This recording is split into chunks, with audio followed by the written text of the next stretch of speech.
A Springfield father shot and killed at point blank. Nearly 30 years later, no arrests have ever been made. But the family believes someone knows something about what happened to Frank Stanton. Here's Elizabeth Van Mitri with tonight's OZARKS Unsolved. Tonight, Frank's children are hoping to find answers. For some, for a father they knew and loved. Others, one they never met. Somebody out there knows something.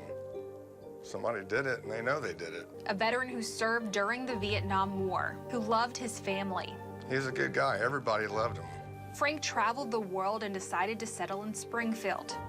He took a paper route job delivering for the news leader, something he did with his 14-year-old son, James. I'd reach back there and get a bundle and put him in the floorboard. So that way he would be able to grab it and throw it. The two would head out on the early morning shift, Frank driving his maroon 1985 Toyota pickup, delivering hundreds of papers. June 10th, 1993, a nice summer day for James. Frank woke him up to go on their paper route. You know, I just tired, and, you know, I'm a young kid and stayed up too late. And so I just told him I was going to stay home. Frank left the house. James says he went back to sleep until a phone call from Frank's boss at the paper. Frank hadn't arrived to pick up his papers. James said his dad had left and should be there. Called again, said, "Can you check to make sure?" So I went upstairs, and his truck was gone. And I said, "No, he's already left." At 4:30 that morning in the 1300 block of East Republic, an off-duty police officer found Frank's pickup truck on the side of the road.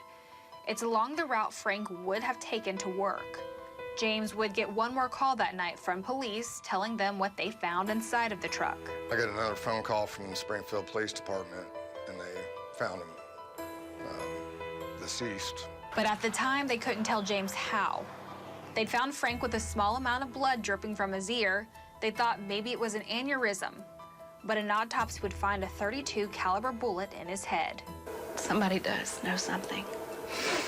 Trisha Miller, Frank's daughter, wants to know what happened. We're hoping that someone in the public has something that they'd like to share and give us some ideas of who, why this happened to our dad. No witnesses, no clues. Police interviewed delivery drivers who were near Republic Road that morning and narrowed down the time of the shooting to between 3:40 and 4:30 in the morning. The only thing to go on, one blurry photo of a man. Police released it saying it was taken at a convenience store close to where Frank's truck was found around the time he was shot. Detectives wouldn't say why they think this man might be linked to Frank's death. While the kids say their dad was loved, Trisha has also toyed with the idea that there could be something more to the story. There were a few folks that just off the cuff may have had some ill feelings towards my dad, but just a few. Including some he encountered during his time stationed in Germany. Trisha just wants closure and a feeling of closeness with the dad she never met. So I was actually adopted when my dad came back from the Army. Frank and Trisha's mother met when he returned from the Army. Her mother, unmarried in the 60s, decided to put her up for adoption. Trisha only found her biological family recently.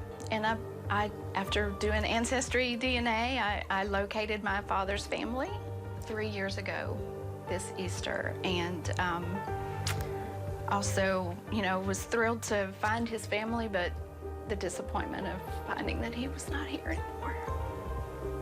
Little did Trisha know, just 8 months before she was born, Frank had become a father to another child, a son. The three of them here, mourning their father and asking for help, finding answers. I mean, I want to know, is it going to do any good? I don't know that, but I'd like to know if, you know, why. We did reach out to the Springfield Police Department for an interview on this case. They did decline. If you do have any information about what happened that night or anything that might lead investigators in the right direction, you're asked to contact the Springfield Police Department. For OZARKS Unsolved, I'm Elizabeth Van Mitri.